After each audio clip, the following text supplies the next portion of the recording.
বন্ধুরা, আপনারা যদি ভারত বনাম বাংলাদেশের মধ্যে হতে যাওয়া টেস্ট ম্যাচটি দেখার জন্য উচ্ছ্বাসিত হয়ে থাকেন, তাহলে ভিডিওটিতে মন থেকে একটি লাইক অবশ্যই করবেন। হেনস্থা করেছেন ভারতীয়রা, মিথ্যা অভিযোগ এনে বিতর্কের কেন্দ্রে বাংলাদেশের টাইগার রবি।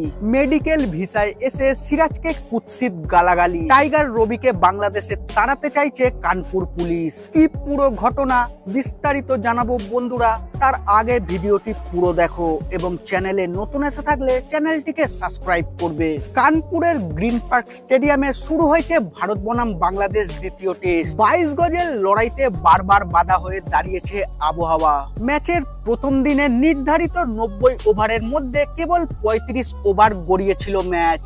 ভিজে আউটফিল্ডের কারণে 1 ঘন্টা পিছিয়ে যায় টস। এদিন টসে জিতে প্রথমে বোলিং করার সিদ্ধান্ত নেয় টিম ইন্ডিয়া। মমিনুল শান্তর সৌজন্যে 3 উইকেট হারিয়ে 107 রান তোলে বাংলাদেশ। তবে অন্যদিকে ভারত ও বাংলাদেশের দ্বিতীয় টেস্টে কানপুরের উত্তাপ ছড়িয়েছিল এক বাংলাদেশি সমর্থক টাইগার রবির অভিযোগে। চেন্নাইতে ভারত বনাম বাংলাদেশ প্রথম টেস্ট ম্যাচ চলাকালীন তিনি অভিযোগ করেছিলেন যে ভারতীয় দর্শকেরা নাকি তাকে উল্টো সিধা বলছে। বাংলাদেশের পতাকাও নাকি ওড়াতে দেওয়া হয়নি, যদিও নিজের বক্তব্যের সাপেক্ষে কোনো প্রমাণ পেশ করতে পারেননি তিনি। ম্যাচের প্রথম দিন আচমকাই অসুস্থ হয়ে পড়েন রবি।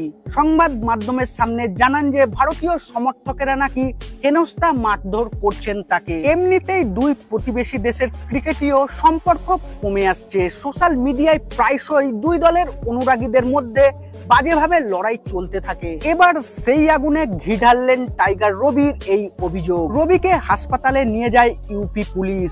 চিকিৎসকেরা জানান মারধরের কারণে নয়, গরমে ডিহাইড্রেশনের ফলে অসুস্থ হয়ে পড়েছিলেন তিনি। সেবা শুশ্রূষা পাওয়ার পর আবার বয়ান বদলে ফেলেন বাংলাদেশের সুপার ফ্যান। তিনি জানান, আমি হঠাৎ অসুস্থ হয়ে পড়েছিলাম, পুলিশ আমায় হাসপাতালে নিয়ে আসে চিকিৎসার জন্য।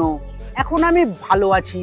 আমার নাম রবি, বাংলাদেশের খুলনা থেকে এসেছি। একটি সিসিটিভি ফুটেজও সামনে এসেছে, সেখানে দেখা যাচ্ছে স্টেডিয়ামের বাইরে পতাকা হাতে নিজেই বসে পড়েছিলেন এই সমর্থক। কেউ তাকে মারধর করেনি, বরং স্থানীয়রাই এগিয়ে আসেন সাহায্য করতে। বাংলাদেশের জনতার মধ্যে বাড়তে থাকা ভারত বিদ্বেষকে খুঁচিয়ে দিয়ে ভাইরাল হতেই আসলে কানপুরের দর্শককে নিশানা করেছিলেন রবি। ভিডিও সামনে আসার পর মনে করছে ক্রিকেট মহল,